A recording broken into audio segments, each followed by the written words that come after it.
morning, boys and girls. Today we are going to be reading a story that's called The Yard Sale. What I'm going to have you do is at this time go ahead and put your name at the top of your paper. Once you put the name on top of the paper, we are going to read through part of the story first, and you have a question you're going to answer. Then, after you get done with answering the first question, I'm going to continue reading the story, and you have two more questions that you're going to have to answer. All right, so go ahead now, find the top of your paper. We're going to start reading it together. The Yard Sale by Eleanor Teal. Now, you can put prices on them, Mom said, putting the last of Becca's things in a neat row on the table. It wasn't fair. It was early in the morning, it was cold, and the Pettit family was having a yard sale. They'd be moving into a smaller place in the city later in the month, and they had to get rid of a lot of stuff. Becca picked up a china ballerina that Bobby Silvano had told her looked like a walrus. She put it down and stroked the fur of a purple and white stuffed bunny that she'd won at the fair. Next to it was an old fabric box with a nail polish stain on the inside. Becca picked up a yo-yo and began to smack it against the table legs. "Becca, stop that," Mom said.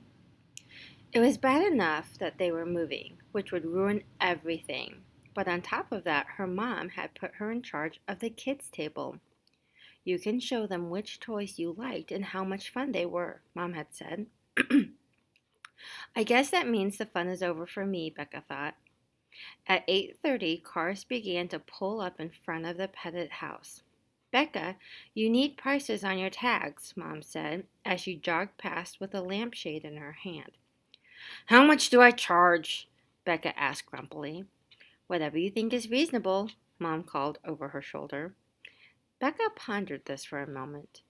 If she added up all the hours she'd spent with her things and all the memories they represented, these items were priceless, so why not price them accordingly? "How much for the yo-yo?" asked Louis from next door.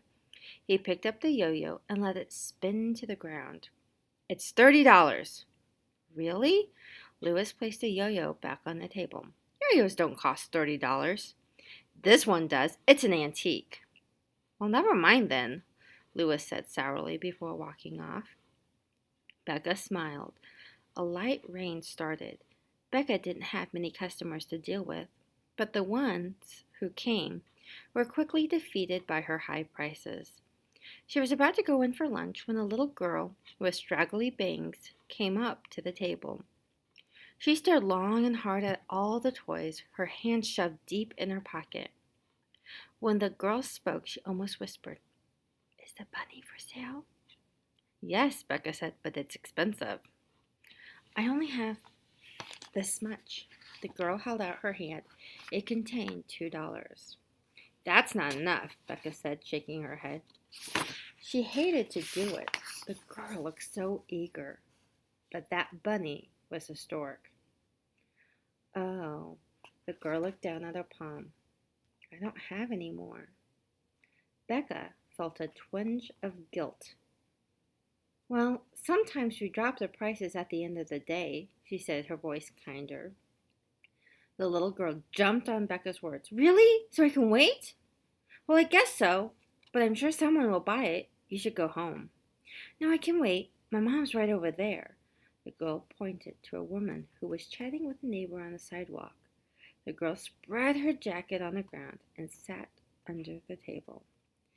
Becca sighed. All right, so after I got done reading that part, we're going to jump to our very first question. Question 1 says, "What do you think will happen in the rest of the story?" What makes you think this?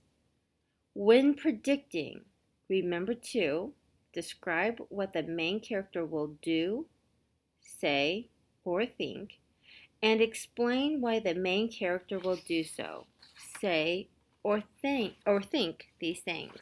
Okay. So, as you can see, you have all the space down here. this is where you're going to write your answer for question number 1. Again, the question says, what do you think will happen in the rest of the story?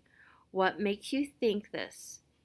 When predicting, these are things that you need to remember to add. Describe what the main character will do, say, or think, and also explain why the main character will do, say, or think these things. Again, you're going to be writing your answer right here.